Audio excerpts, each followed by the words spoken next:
तीन सवाल। अकबर बीरबल की कहानी। महाराजा अकबर बीरबल की हाजिर अजवाबी के बड़े कायल थे। उनकी इस बात से दरबार के अन्य मंत्री मन ही मन बहुत जलते थे।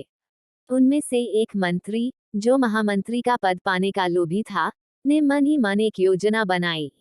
उसे मालूम था कि जब तक बीरबल दरबार में मुख्य सलाहकार के रूप में है, उसकी यह इच्छा कभी पूरी नहीं हो सकती।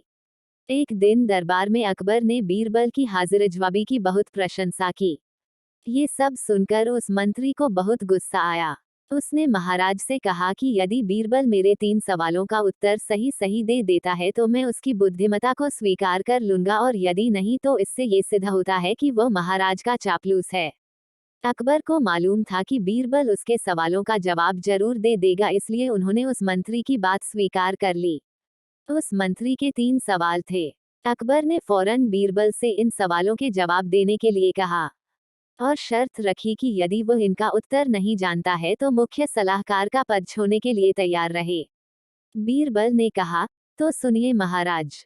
पहला सवाल। बीरबल ने एक भेद मंगवाए और कहा, जितने बाल इस भेद के शरीर पर हैं, आकाश में उतने ही तारे हैं।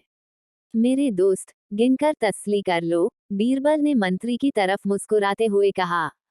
दूसरा सवाल। बीरबल ने जमीन पर कुछ लकीरें खींची और कुछ हिसाब लगाया। फिर एक लोहे की छड़ मंगवाई गई और उसे एक जगह गाड़ दिया, और बीरबल ने महाराज से कहा, महाराज, बिल्कुल इसी जगह धरती का केंद्र है, चाहे तो आप स्वयं जांच लें। महाराज बोले, ठीक है, अब तीसरे सवाल के बारे में कहो।